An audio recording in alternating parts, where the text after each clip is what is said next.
안녕하십니까. 비브리컬 스토리텔링 마태복음 성경 공부 같이 하게 됨을 감사합니다. 오늘도 기쁜 마음으로 계속해서 성경을 읽으며 그 가운데 기록된 하나님의 음성을 듣도록 하겠습니다. 기도하겠습니다. 감사하신 아버지 하나님, 우리를 큰 죄악 가운데서 구원하여 주시고 하나님의 백성으로 천국을 향해서 가게 하심을 감사합니다. 우리가 살아가는 동안 주님께서 주신 은혜를 풍성히 누리도록 귀한 말씀을 주셨사오니 이 말씀을 기쁨으로 받게 하여 주시고 이 말씀 속에서 내 영혼이 살아나게 하여 주시며 하나님의 뜻을 발견하고 우리의 신앙을 올바로 해가는 지혜자들 되게 하여 주시옵소서. 주님께서 같이 하여 주실 줄 믿으며 우리에게 말씀을 주신 예수 그리스도의 이름으로 기도하옵나이다. 아멘. 오늘도 계속해서 마태복음 공부를 하겠습니다. 우리는 지금 몇 주 동안에 심판에 관한 이야기를 합니다. 그런데 누구에 대한 심판이냐면은 이스라엘 지도자들에 관한 심판 이야기를 합니다. 그런데 예수께서는 마태를 통해서 이스라엘 지도자들을 심판할 때에 하는 것에 관한 이야기를 비유로 말씀하고 있다는 것을 말씀드렸어요. 그래서 그 첫 번째 지도자에 대한 심판에 관한 비유로서 두 아들 이야기를 했죠. 하나는 큰아들, 아버지의 말을 듣고 예스 하더니 행동 안 한 사람. 둘째 아들, 시큰둥하더니 아버지의 말에 순종한 사람. 자, 두 번째 이야기는 뭐냐면은 악한 소작농들. 이 말은 뭐냐면은 주인이 포도원을 맡기면서 농사 짓고 포도 열매 갖고 와라 그런 것이 아니라 거기서 끝난 것이 아니라 최고의 포도원을 만들어줬죠. 산 울타리를 세우기도 하고 그 다음에 포도즙을 짜낼 수 있는 틀도 좋은 걸 만들어주고 그 다음에 침입자가 올까 봐 망대도 세워주고 니네들은 그냥 여기서 일만 하면 된다라고 하면서 은혜를 베풀었단 말이에요. 그런데 이 소작농들이 은혜를 모르고 주인이 보낸 농부들을 때리고 죽이고 돌로 치는가 하면 주인이 보낸 아들까지도 죽였다는 것 아닙니까? 다시 말하면 유대인들 지도자들이 말이에요. 하나님께서 그렇게 특권을 주셨는데도 그것을 잊고 자기네들이 최고인 줄 알고 마음대로 행동하면서 하나님의 종들을 죽이고 때리고 돌로 때리고 그 다음에 아들까지도 죽여버리면서 그 은혜를 빼앗기는 바보 같은 지도자들이라는 이야기를 이 악한 소작농들 이야기를 통해서 예수께서 하신 것이고 마태는 그 이야기를 유대 기독교인들에게 지금 전달하고 있는 것이죠. 자, 오늘은 세 번째입니다. 세 번째도 비유인데요. 세 번째 22장 1절 말씀부터 14절까지 내문을 치시죠. 22장 1절부터 14절까지입니다. 이 이야기는 우리가 읽으면 알겠지만 혼인잔치 비유예요. 혼인잔치 이야기입니다. 그런데 이 이야기가 주는 게 어떤 의미냐면은 우리가 유대 지도자들에 대한 심판에 대한 비유라고 그랬죠. 이게 이겁니다. 유대 지도자들 천국에서 자리가 없답니다. 이 이야기를 하는 거예요. 예수께서 마태를 통해서 하시는 말씀, 또 마태가 유대 기독교인들에게 알려주는 것, 유대 지도자들 말이에요. 하나님의 특권을 받은 이들 말입니다. 천국에서 설 자리가 없대요. 그 이야기를 혼인잔치 비유를 통해 가지고 하고 있는 것이죠. 자, 22장 1절부터 14절까지 내모를 치셨죠. 예수께서 다시 비유로 계속 나오죠. 비유, 다시 비유 동그라미 놓으세요. 비유입니다. 비유예요. 천국, 이번에 천국 얘기를 하지 않습니까? 천국은 마치, 자, 지난주에 얘기했던 비유는 하나님의 인리를 맡기는 그것을 빼앗겠다는 것이고 이번에는 천국에 관한 이야기를 하는 겁니다. 천국에서 아까 얘기했어요. 유대 지도자들 설 자리가 없다. 천국은 마치 자기 아들을 위하여 하나님께서는요 당신의 아들을 그렇게 사랑하신답니다. 당신이 영광 받는 것도 좋으시지만 당신의 아들이 기뻐하고 당신의 아들이 즐거워하고 당신의 아들이 잘 되는 걸 그렇게 좋아하시는 거예요. 그래서 당신의 아들 예수를 위하여 혼인잔치를 베푼 어떤 인것 같다라는 이야기를 하죠. 파티예요. 혼인잔치라고 하는 것은 파티. 자, 그런데 이 혼인잔치라는 얘기를 한번 우리 일반적으로 생각해 보십시다. 혼인잔치. 써놓으시면 좋아요. 예고되는 겁니다. 예고됨. 뭐 갑자기 내일 혼인잔치 한다 그런 사람 없잖아요. 혼인잔치는요 준비를 잘하는 거예요. 준비. 누가 준비를 하냐. 일단 주인집에서 준비를 잘하겠죠. 두 번째는요 손님을 준비시키는 거예요. 그래서 우리가 집안에 결혼이 있을 때는 내일 결혼식 하니까는 다 모여 그것이 아니고 일주일 전도 아닙니다. 한 달 전도 아니에요. 보통 한 6개월 전부터 아니면은 석 달 전에 청첩장 다 보내고 또는 마을 사람들에게 알리고 옆집 사람에게 알리고 친척에게 전화해서 알리고 또 확인받고 손님을 준비시키는 일, 여기에 우리가 초점을 두자라고 하는 것이죠. 자, 이게 혼인잔치예요. 임금이 당신의 아들 혼인잔치를 한다고 그러니 얼마나 철저하게 준비를 했겠습니까? 일단은 잔치의 규모도 대단했을 것이고 오는 손님들이 에게 신뢰되지 않도록 손님들 준비도 잘 했을 거라고 하는 것 우리가 충분히 생각할 수 있는 것이죠. 자, 봅시다. 3절. 혼인잔치가 됐어요. 자, 이렇게 써놓으시죠. 1 동그라미 해놓으시고 종들을 보냈다. 3절이에요. 이거 3절. 그 다음에 4절에도 2 다른 종들을 보냈다.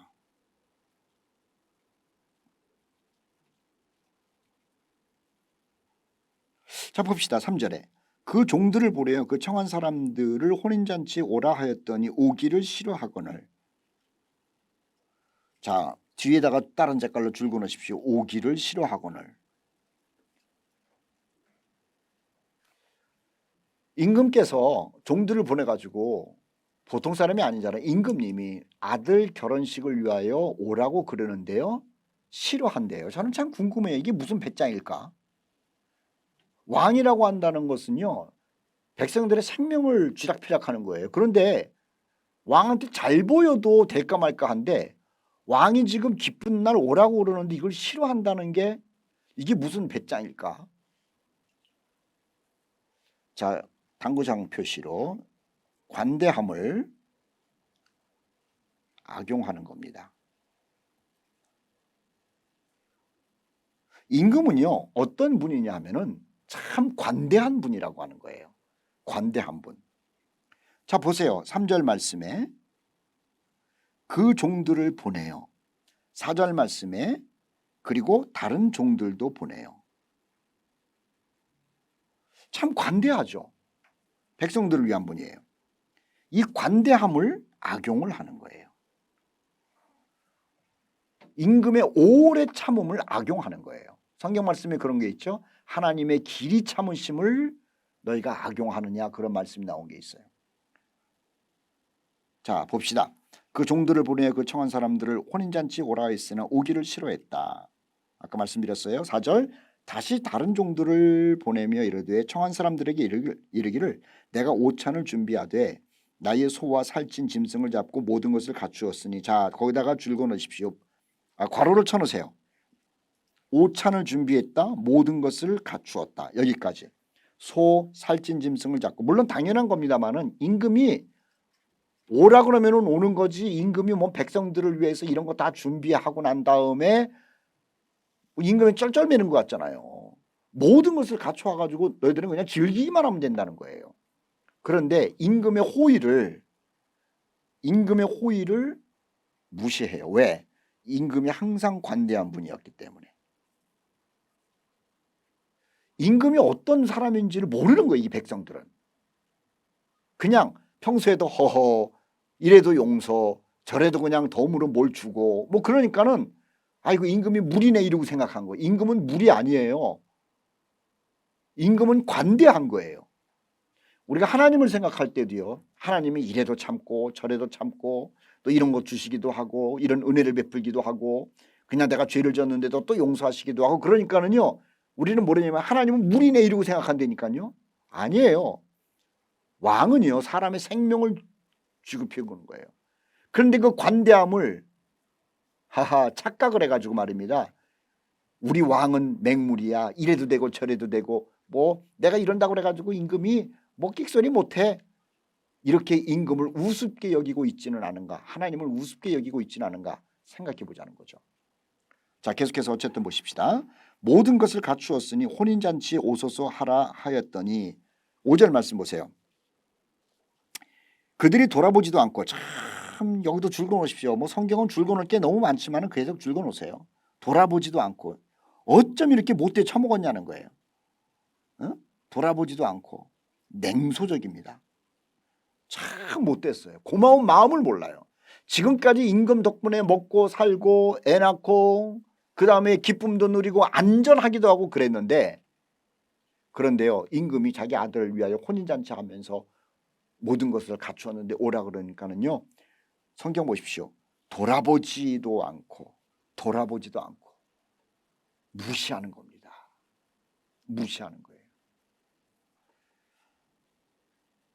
5절 말씀의 중간에 한 사람은 자기 밭으로 한 사람은 자기 사업을 하러 가고, 누가복음 말씀 가운데 보면은 다르게 써 있죠. 어떤 사람은 뭐 소를 샀다는 둥, 뭐 밭에 가야 된다는 둥, 뭐 결혼해야 된다는 둥 이렇게 표현됐는데, 자, 마태복음에서는 한 사람은 자기 밭으로 가고 한 사람은 자기 사업하러 가고, 옆에다가 당구장 표시해 놓으십시오. 그 좋은 임금에게는 관심이 없어요. 자기에게만 관심이 있어요. 사랑을 베풀면 그분에 대해서 고마워하고 마음을 더 드려야 되는데, 사랑을 베풀어 줬더구만 아까도 얘기한 것처럼 왕을 우습게 여기게 됐다니까요. 그리고 뭐에 관심 있어요? 자기에게만 관심 있어요. 자기 땅, 자기 사업. 요거를 조금 바꾸면은요 돈에만 관심이 있다는 거예요. 우리가 성경 공부를 쭉 하면서 유대 종교의 악행의 밑바닥과 클라이막스가 항상 물질과 관계됐다 그랬죠. 성전에서도 그렇고 뭐 등등등. 자, 여기서도 지금 마태가 유대 기독 공동체에게 유대 종교 지도자들의 관심이 어디 있는지를 은근히 얘기를 해주고 있죠. 뭐예요? 자기 밭, 이익이에요. 한 사람은 자기 사업, 돈에만 관심이 있다는 거예요. 지금 이 이야기는 유대 지도자들의 심판을 말하는 비유입니다. 그럼 유대 지도자들이 왜 심판을 받아야 되느냐? 지도자라고 하는 특별한 은혜를 받았음에도 불구하고 그 지도자의 그 이 혜택을 준 왕 되신 하나님을 무시한다는 거예요. 하나님을 무시하고 자기 주머니만 챙기는 유대 종교 지도자들이었다는 거죠. 끔찍한 것을 고발하고 있는 겁니다. 6절 말씀, 그 남은 자들은 종들을 잡아 모욕하고 죽이니. 끔찍한 겁니다. 왜 귀찮게 하느냐는 거예요. 왜 귀찮게 하느냐는 거예요. 유대 지도자들은요 하나님을 예배하고 하나님을 기쁘게 하고 선을 베풀고 말씀대로 가난한 사람과 과부와 고아들을 나그네들을 돕고 여기엔 관심 없었어요. 선지자들이 와가지고 하는 얘기가 뭐냐면은 너희들 가난한 사람을 돕고 과부를 돕고 하나님의 영광을 위해서 정직하고 뭐 이런 얘기 쭉 하니까는 이거 귀찮아가지고 죽이지 않았어요. 귀찮다는 거예요. 왜 그런 얘기를 하느냐? 우리는 지금 이 제사장이라고 하는 특권을 가지고 사람들로부터 대접을 받고 사람들이 가지고는 헌물을 가지고 좀 챙기고 편안함을 누리고 그러고 있는데, 왜 하나님의 종이라고 하는 선지자들 니들이 와가지고 이런 것을 자꾸만 지적해서 양심에 찔리게 만들고 이런 것을 말함으로 말미암아 돈 갖고 오는 일반 백성들로 하여금 고개를 갸우뚱거게 하면서 우리를 힘들게 만드느냐? 그러면서 하나님이 보낸 종들 선지자들을 죽이지 않았습니까? 지금 그 얘기를 하는 거예요. 그 얘기를 죽이니 복음 전하는 자들을 죽였어. 자, 7절 임금이 노하여 군대를 보내요. 그 살인한 자들을 진멸하고 그 동네를 불사르고. 자, 이거는요 조금 이해가 안 되죠. 그런데 이해가 되기 위해서 말씀을 드릴게요. 이게 지금 무슨 말인가? 임금이 노하여 7절 군대를 보내요. 살인한 자들을 진멸하고 그 동네를 불사르니.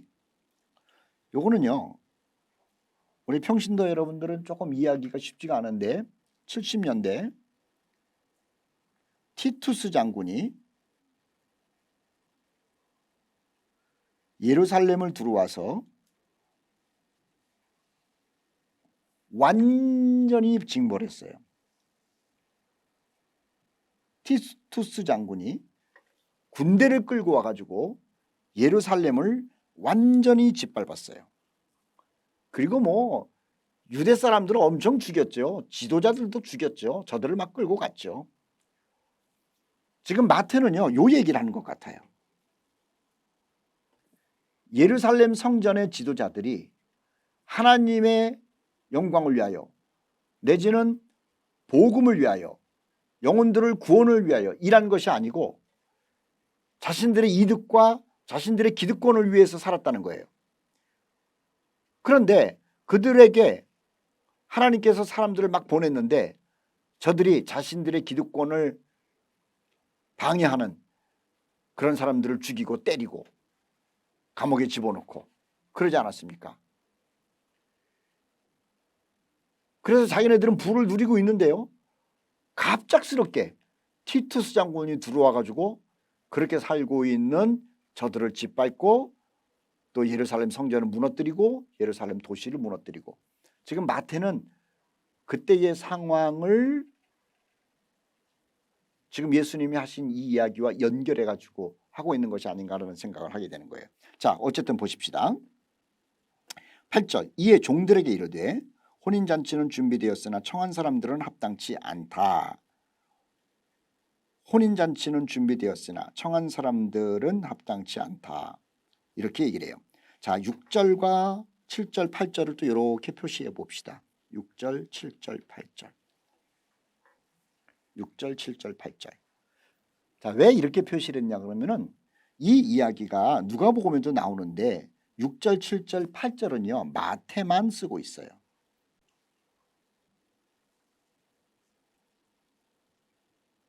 누가복음은 어떻게 했냐면 사람들이 뭐 결혼하러 간다 그러고 소 사서 간다 그러고 밭 일하러 가야 된다 그러고 그래서 임금이 화나가지고 종들을 이 동네에 다 보내가지고 아무나 오라 이렇게 연결하는데 마태는 요 얘기를 집어넣는 거예요. 종들을 저기 그 임금이 이제 노해가지고 군대를 보내가지고 이들을 다 동네를 불사르고 어쩌고 저쩌고 그 얘기 마태만 하는 거예요. 마태는요 유대인들이 티투스 장군에게 당한 이 치욕적인 것을 다 기억한다는 것을 알아요. 이방인들은 뭐 저기 뭐야 그 이 세상이 뭐 예루살렘이 불타고 이런 거에 대해서 관심 없어요. 자기 나라에만 관심이지. 근데 유대인들은 예루살렘이 불타고 짓밟힌 것에 대해서 한이 맺혀 있거든요. 그 일에 대하여 마태는 해석을 해주는 거예요. 해석. 예루살렘이 망하고 불탄 그게 뭐냐? 뭘 얘기하는 거냐? 하나님께서 유대 지도자들과 또 유대인들을 징벌한 사건이라고 연결을 시키는 거죠. 그래서 마태복음만 6절, 7절, 8절이 기록되어 있어요. 자, 어쨌든 간에 다시 8절 말씀. 종들에게 이르되 혼인잔치는 준비되었으나 청한 사람들은 합당치 않다. 자, 여기 중요한 내용을 하나 써놓으십시오. 중요한 내용. 자, 이렇게 써놓으시면 참 은혜가 돼요. 초청된 사람들이 있었어요. 초청된 사람들이 거부한다고, 초청된 사람들이 거부한다고 혼인잔치가 취소되는 게 아니다.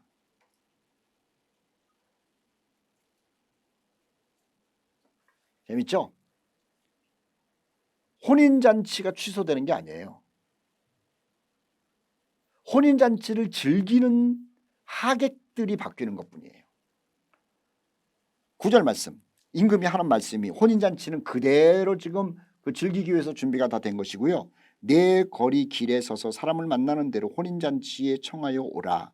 내 거리 길에 서서 사람을 만나는 대로. 유대인은 유대인이라고 하는 자기 정체성이 있어가지고 프라이드가 있었단 말입니다. 하나님이 뭘 하면은 우리에게 얘기한다. 이방인들에게는 관심 없다. 그랬단 말이에요. 그런데 여기서 무슨 일이 벌어지죠? 이제는 선교가 벌어지는 이야기를 하는 거예요. 유대인들 만이 아니라 모든 사람을 초청하는 거죠. 내 거리 길에 사람을 만나는 대로 혼인잔치에 청하여 오라 한데 종들이 길에 나가 악한 자나 선한 자나, 자 이거 하나씩 이렇게 표시해 놓으세요. 악한 자나 선한 자나 이겁니다. 혼인잔치는 천국을 얘기를 해요. 누가 들어가느냐? 유대인이 아니라니까요. 선한 사람이 아니라니까요. 공로가 있는 사람도 아니에요. 하나님을 또는 종교의 경전을 잘 아는 사람이 아니에요. 그런 건 상관없어요. 악한 자나 선한 자나 누구나 합니다. 누구나. 만나는 대로 모두 데려오니 혼인잔치에 손님들이 가득한지라. 자, 이 말을 이렇게 해놓으세요. 유대 기독 공동체는요, 그 교회에는 이방인들도 가득 있었다는 겁니다. 어색한 사람들이에요. 교회는요, 하나님의 나라를 얘기를 하죠. 예수 그리스도를 신랑으로 모시고 교회 안에 있는 사람들은 신부를 얘기를 해요. 그런데 교회 안에 신부들이 가득 찼다는 것이고 또 교회 안에 예수의 기쁨을 누리는 사람들로 가득 찼다는 얘기를 하는 거예요. 가득 찼어요.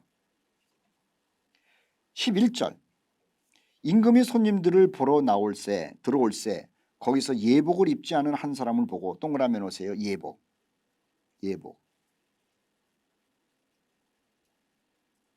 예복을 입지 않은 한 사람을 보고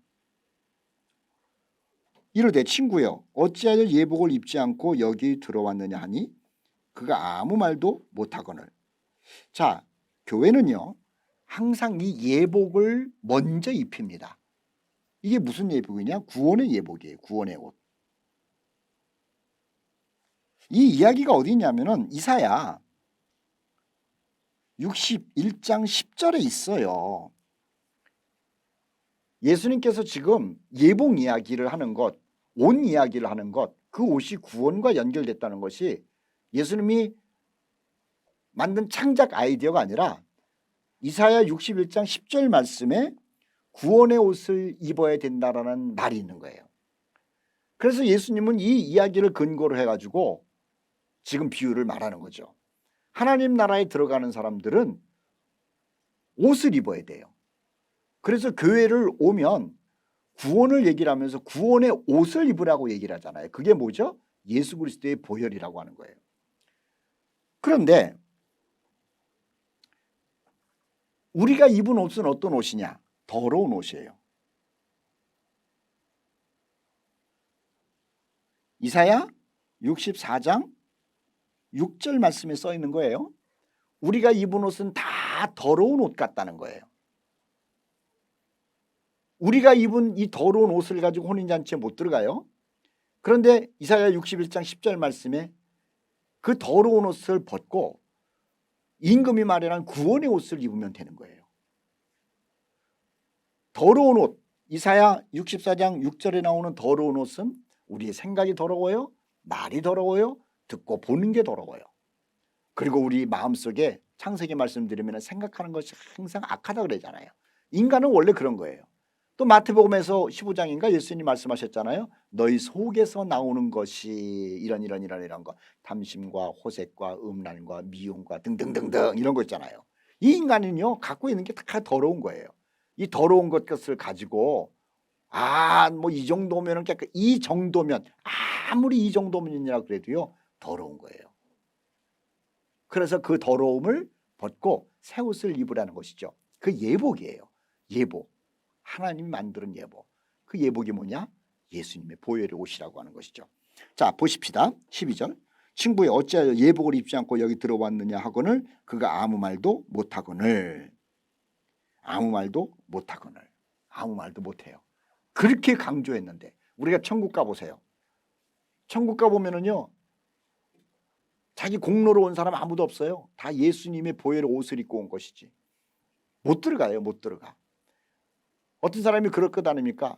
나를 들여보내주세요 그랬을 때 너는 왜 십자가의 보혈을 그 옷을 입으라고 그렇게 내 종들을 통해서 말을 하고 말했는데도 그것 안 입고 너의 공로의 옷, 선행의 옷, 또 너의 행동의 옷, 뭐 율법 지켰다는 옷, 의의 옷, 그것만 고집을 했느냐? 너는 그래서 못 들어오는 거야 라는 말을 듣겠죠. 여기도 마찬가지라고 하는 겁니다.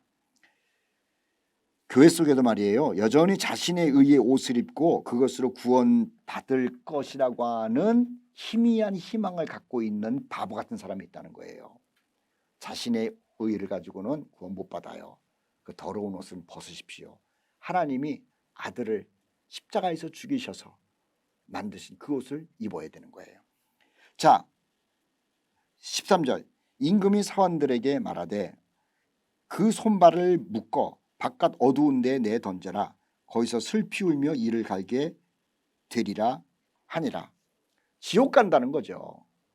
자, 그러면 이 이야기가 처음에 천국에 가면 유대 지도자들 설 자리가 없다는 말로 시작했잖아요. 유대 지도자들은요, 하나님께서 만들어 놓은 구원의 옷 예수님이 와 있는데 그것을 끝까지 배척하고 내가 율법 지켰어? 율법 공부했어? 율법 이만큼 어쩌고 저쩌고 내 의의가 있어? 그것을 가지고 끝까지 폼 잡는다는 거예요. 그런 사람은 천국에 가면은요 설 자리가 없다라고 하는 얘기라는 거예요. 설 자리가 없다라고 하는 거죠. 자, 14절 말씀. 청함을 받은 자는 많되 택함을 입은 자는 적다. 원래 청함을 받았다라는 것은 택함을 받았다는 것과 같은 말입니다. 같은 말이에요. 그런데 청함을 받아서 택함을 받아서 그 영광스러움을 누릴 그 은혜로운 사람들이요, 그것을 스스로 거부한 거죠. 스스로 거부한 거예요. 그래서 그 받을 유산이 다른 사람에게로 넘어간 겁니다. 우리 같은 사람들이 말이에요. 이방인들, 허물 많은 사람들, 악한 사람들. 아니 유대 지도자들도 당신들이 길거리에서 같이 만나고 당신들과 얘기했던 예수를 하나님이 믿으라고 했으면, 그리고 그의 행위를 보고 믿을만 하면 그러면 받아들이면 되는데 죽어도 그게 싫었어요. 내가 어떻게 그런 걸 믿어. 내 의의가 있고 내가 이때까지 살아온 게 있고 내가 공부한 게 있고 내 지식이 있고 내가 쌓아놓은 게 있는데 하면서 자기의 옷을 그냥 끝까지 입고 있다가 망한 사람들이 유대인이고 유대 지도자들이라고 하는 것이죠. 참 안타까워요. 자, 이 이야기와 더불어서 이제 다른 이야기를 성경에서는 펼치고 있습니다. 조금만 더 하다가 마치도록 할게요. 자, 이번에 이제 세 가지 비유 얘기가 끝났죠. 세 가지 비유 얘기가 끝나고 다시 22장 15절 말씀부터 46절까지 세 가지 이야기가 또 나와요. 세 가지 논쟁이라고 그럽시다. 세 가지 논쟁, 아주 중요한 논쟁 얘기가 나와요. 논쟁 얘기가 나와요. 자, 그걸 먼저 이제 분석을 해드릴게요. 22장 1절 말씀부터, 죄송합니다. 15절 말씀부터 22절까지. 이거 중요한 얘기입니다. 세금 문제 나요. 세금 논쟁. 세금 논쟁 얘기가 나와요. 아주 심각한 문제죠. 이게 사람들은요, 이 돈 문제라 그러면 굉장히 민감한 거예요. 세금 문제. 두 번째는 또 민감한 게 있어요. 항상 고민하는 거, 떨쳐버리지 못하는 거. 사후세계. 22장 23절부터 33절까지 얘기가 나와요. 그리고 세 번째 22장 34절 말씀부터 40절. 이 제목은 좀 난해한데 우리가 공부를 나중에 하면서 또 풀어봅시다만 우선순위가 뭐냐 이거예요. 우선순위. 논쟁. 사후세계 논쟁. 자, 세금 민감합니다. 그 다음에 죽은 다음에 어떻게 돼? 항상 사람들이 고민하는 거예요. 거기에 대한 논쟁이 또 벌어져요. 그러니까 예수님과 이제 그 유대 지도자들과의 얘기죠. 그 다음에 대체 무엇을 먼저 해야 되는 것이 인생이 옳은 것이냐. 인생의 맨 앞에 있는 게 뭐냐. 우선순위에 대한 이야기를 해요. 자, 오늘은 22장 15절부터 22절까지 이야기를 하도록 하겠습니다. 22장 15절 말씀부터 22절까지 세금 논쟁이에요. 세금 이야기. 자, 이 이야기를 누구랑 하느냐라고 하는 거예요. 누구랑 하느냐. 누구랑 하느냐. 바리새인과 해요. 이거 중요한 겁니다. 세금 이야기를 누구랑 하느냐. 바리새인이랑 해요. 세금 이야기를 끄집어낸 사람이 누구냐. 바리새인이 끄집어내요. 바리새인. 자, 2장 15절 말씀 보세요. 22장 15절. 이에 바리새인들이 동그라미 넣으십시오. 바리새인들이 가서 어떻게 하면 예수를 말의 올무에 걸릴까 상의하고. 말의 올무. 자, 말의 올무. 말로 그냥 트집을 잡겠다는 거죠. 우리가 말 실수할 수 있잖아요. 그래서 실수를 안 하기 위해서 우리는 생각하면서 천천히 그렇게 얘기를 해야 되는데 사람이 그럴 수는 없잖아요. 그래서 정치인들을 보십시오. 말 하나를 가지고 그냥 막 그 침소봉대하고 말 하나를 가지고 사람을 죽이고 살리고 뭐 아이고 이거 사람들 아주 독해요. 그러니까 요 바리새인들도요. 말로 예수님을 올무에 걸리게 하려고 아주 민감한 문제. 온 백성들이 그건 들어봐야 돼. 이런 거 있잖아요. 우리 뉴스를 들어도 되고 안 들어도 되는데 어떤 문제는요. 그건 들어야 돼. 뭐라 그러지? 그런 거 있는 것처럼 백성들의 관심을 확 끄는 문제. 세금 문제예요. 요 세금 문제와 더불어서 이게 정치 문제와 또 연결이 돼요. 정치 문제. 굉장히 민감한 문제를 가지고 지금 그 올무 걸리게 하려고 그러는 것이죠. 자, 16절 말씀. 자기 제자들 바리새인들의 제자들을 헤롯 당원들과 함께. 헤롯 당원, 이거 중요합니다. 자, 바리새인 별표, 그 다음에 헤롯 당원 별표. 헤롯 당원 아주 의도적이에요. 바리새인들이 자기 제자들, 그 다음에 헤롯 당원들과 함께 예수께 보내어 말하되, 선생님, 우리가 아노니 당신은 참되고 진리로 하나님의 도를 가르치며 아무도 꺼리끼는 일이 없으시니 이는 사람을 외부로 보지 아니하심입니다. 악인들의 서로는요 항상 구역질 납니다. 아이고, 우리도 구역질 나잖아요. 지금 바리새인이 어떤 존재인 줄 아는데 지금 무슨 짓을 하는데요. 서로는 참 멋있어요. 선생님, 우리가 아노니 당신은 참되고 진리로 하나님의 도를 가르치시며 아무도 꺼리끼는 일이 없으시니 이는 사람을 외모로 보지 아니하시는 훌륭한 분입니다 라고 서론을 펼치는데, 예수님이 들을 때도 구역질 났고 자기네들도 얘기를 하면서 참 뭐 그냥 이렇게 얘기를 하는 거지 뭐 우리가 저 사람을 저렇게 인정하나 하면서 마음에도 없는 얘기를 하고 있다는 거예요. 여러분, 마음에 없는 얘기 하지 마세요. 난 그런 사람 참 싫어요. 여러분도 싫죠? 정치인들 보면은요, 상대방이 망하기를 바라면서도 뭐 나라를 위해서 뭐 저분은 참 훌륭한 분이고 뭐 어쩌고 저쩌고 이렇게 그냥 이 서론을 마음에도 없는 얘기를 하는 정치인들 보면은 구역질 나는 것처럼 지금 똑같다라고 하는 거예요. 자, 17절. 그러고 나서 그러면 당신의 생각에는 어떠한지 우리에게 이르소서. 자, 이 질문을 할 때 바리새인 제자들과 헤롯 당원 제자들이 같이 하는 겁니다. 같이 해요.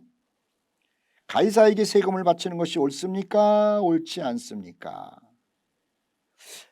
가이사, 로마 황제죠. 로마 황제에게 세금 바치는 것 옳으냐? 옳지 않냐? 이건 말 잘못했다가 큰일 나는 겁니다. 왜 그런가 봅시다. 바리새인은요 납세 거부자예요. 헤롯 당원은요 납세 옹호자예요. 자, 이래서 이제 큰일 난 거예요. 바리새인들은 납세 거부자예요. 그래서 유대인들이 바리새인들을 따르는 이유예요.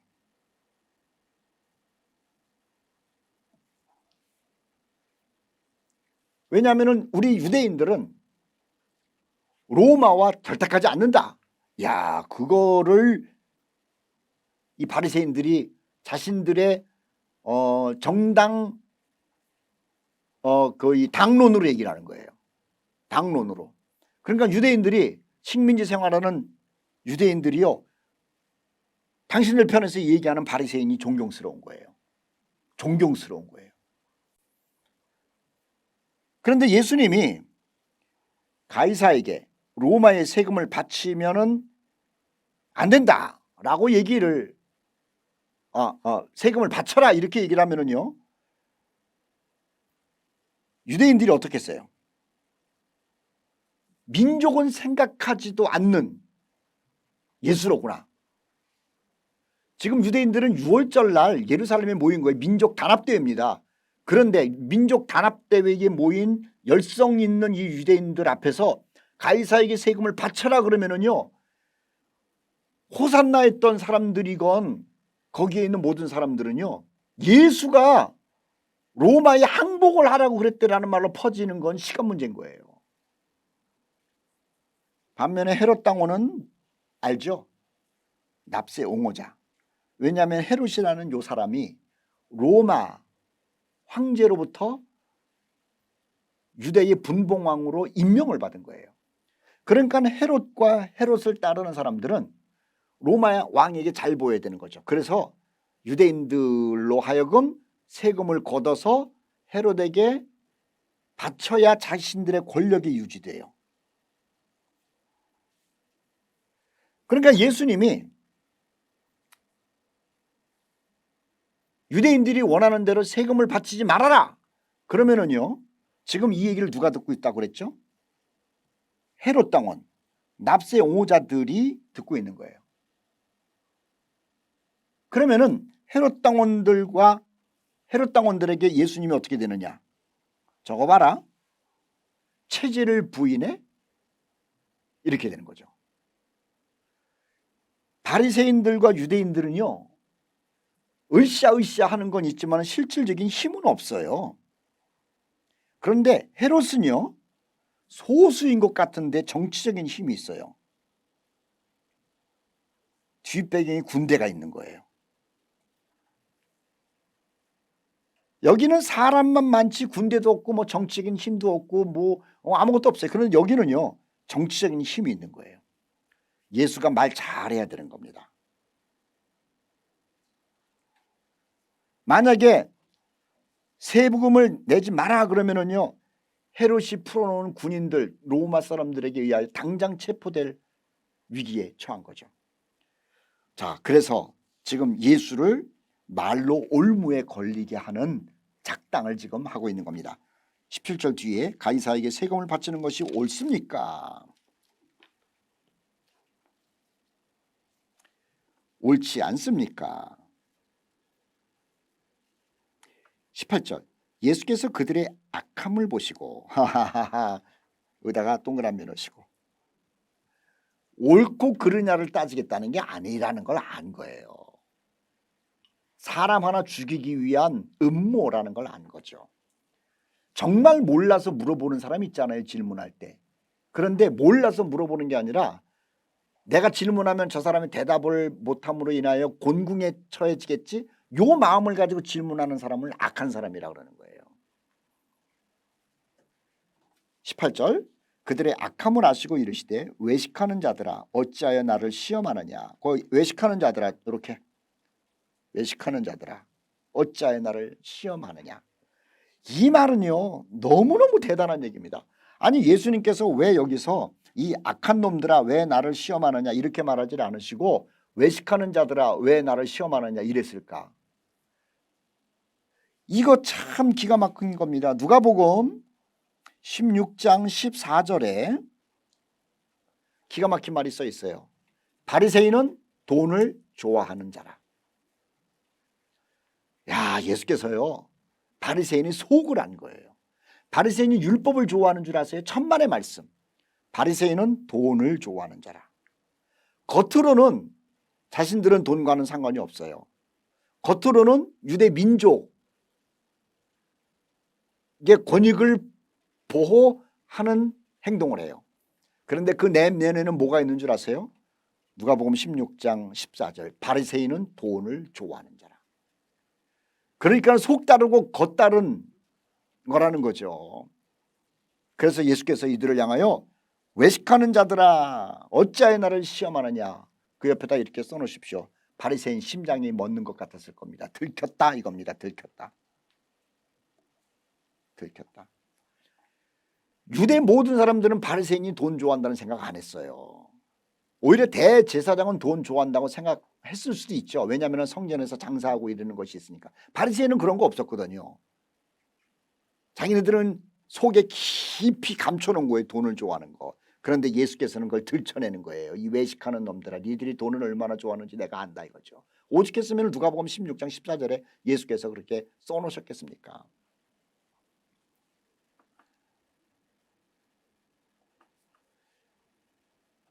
자, 바리새인은 말입니다. 납세를 거부하는 소리를 냈어요. 그런데 불법적인 돈을 얼마나 많이 모았는지 몰라요. 납세를 거부를 해요. 납세를 거부를 해요. 그런데 불법적인 돈을 모았다는 것, 이거는 그 당시 사람, 그 당시의 지식인들은 다 아는 문제였어요. 그래서 예수님이 이 말을 한 거라니까요. 누가복음 16장 14절 불법의 돈으로 니들이 부자 됐다라는 말을 하고 있는 거죠. 자, 예수님께서 하시는 말씀 들읍시다. 예수께서 그들의 악함을 보시고 외식하는 자들아 어찌하여 나를 시험하느냐 얘기를 하고요. 19절 세금 낼 돈을 내게 보이라 하시니 데나리온 하나를 가지고 왔다. 데나리온 하나, 동전 하나를 가지고 왔다라고 하는 거예요. 그러고 나서 20절 예수께서 말씀하시되 이 형상과 글이 누구의 것이냐. 데나리온이라고 하는 것은요 로마 돈이에요. 로마 돈. 데나리온 이게 로마 돈이에요. 로마 돈. 여기에 로마 황제의 그 얼굴이 이제 형상이 그려져 있죠. 21절 말씀. 가이사의 것이다. 21절에 이 형상과 글이 누구의 것이냐. 가이사의 것입니다. 가이사의 형상이 있습니다. 로마 돈입니다. 이르시되 그런즉 가이사의 것은 가이사에게 하나님의 것은 하나님께 바치라. 이렇게 대답을 했다는 거예요. 자, 바리새인이 로마를 향하여 소리내는 게 있어요. 소리내는 거. 자, 유대인들이 이 이야기를 들으면 너무 기분이 좋아요. 유대인들을 위하여 도르를 만들어라. 유대인들을 위하여 회당을 지어라. 유대인들을 위하여 또 뭐가 있을까요? 뭐 병원을 만들어라. 자, 바리새인들이 로마를 향하여 유대의 대변자가 됐어요. 대변자. 자, 이거 참 중요한 겁니다. 대변자, 도로, 회당, 병원 뭐 등등 있을 거 아니에요. 뭐 노인복지센터 뭐 이런 거 만들어라 이거예요.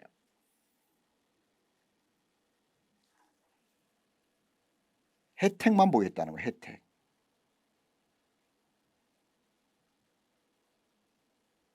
세금 안 내고.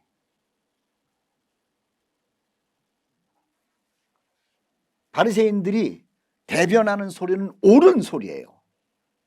나는 돈 안 낼 테니까는 니네 돈으로 회당도 만들어주고 도로도 만들어주고 병원도 만들어주고 뭐 급식소도 만들어주고 나는 하나도 손해 안 보고 우리에게 혜택만 주라는 거예요. 이걸 도둑놈이라고 그래요. 도둑놈. 자기 돈은 자기 돈대로 가지고 있고 로마의 네 돈을 가지고 우리에게 혜택을 주라는 거예요.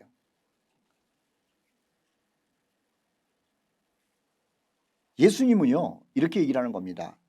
가이사의 것은 가이사에게 바쳐라라는 것이 가이사를 부자로 만들라는 것이 아니라 가이사의 것을 가이사에게 줘야 가이사가 그 돈을 가지고 도로도 만들고 회당도 만들고 병원도 만들어서 유대인들에게 혜택 줄 것은 혜택 줄 것 아니냐 그 얘기를 하는 거예요.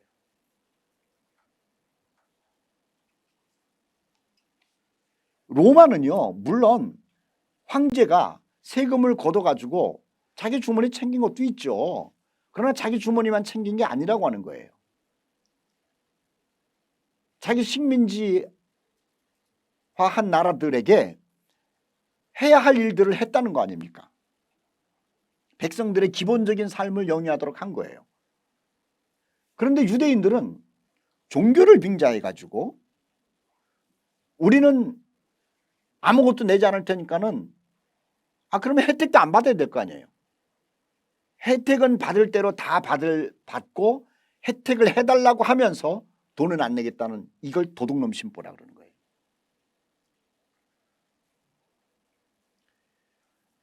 교회가 말입니다.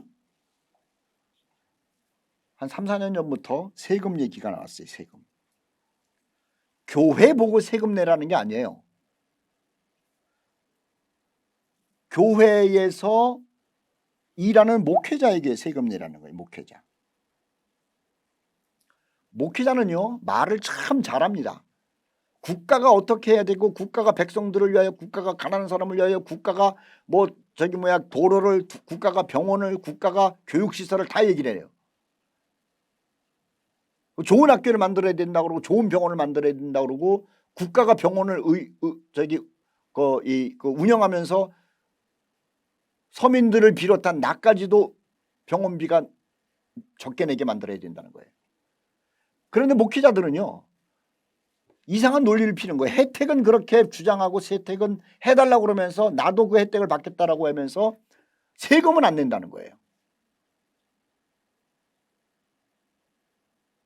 성직자니까. 그러면 당신은 애도 낳지 말고 애를 낳더라도 국가에서 주는 혜택은 안 받아야 될 것 아닙니까? 제 개인적인 생각은 개인적인 생각이 아니라 이게 맞다고 생각하는 거예요. 혜택을 받으려면 세금을 내야죠. 바리새인들이 그런 것 아닙니까? 혜택만 달라고 그러고 세금은 안 내겠다. 그 속에는 돈에 대한 사랑이 끔찍했기 때문에 그런 거예요. 자, 그 다음에 보십시다. 21절 가이사의 것은 가이사에게 주어서 그가 할 일을 하게 하는 것이 맞는 거고 하나님의 것은 하나님께 바쳐라. 자, 거기다가 줄 그어놓으세요. 하나님의 것이 뭡니까? 하나님의 것은 뭐냐라고 하는 거예요. 이게 돈입니까? 아니에요. 대제사장과 바리새인들은 하나님의 것 그러면은 돈으로 연결시켰을 겁니다. 그런데 유대 기독 공동체에 말하는 마태 얘기는요. 하나님의 것을 하나님께 드리라라는 것은 하나님은 너희가 바로 하나님의 것이라는 거예요. 인생 다 바치라는 거예요. 인생. 하나님의 돈이 따로 있고 사람의 돈이 따로 있나요? 아니에요. 내 전체가 예수 믿고 구원받은 나는 아버지의 것이에요. 그래서 아버지의 소유인 우리는 아버지께로 나 자신을 돌려드리라는 거예요.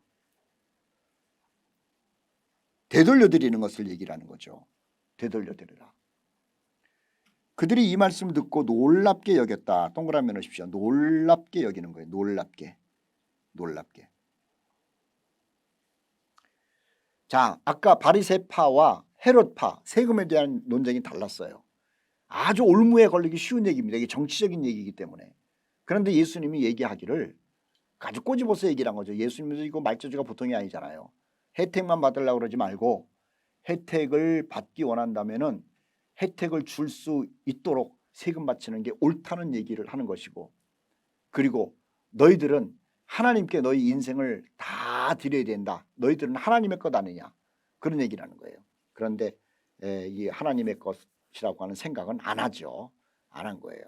그래서 이 문제를 예수님께서 아주 잘 빠져나온 이야기로 우리가 알고 있는 겁니다. 여기서 중요한 얘기가 있어요. 참 중요한 얘기가 있어요.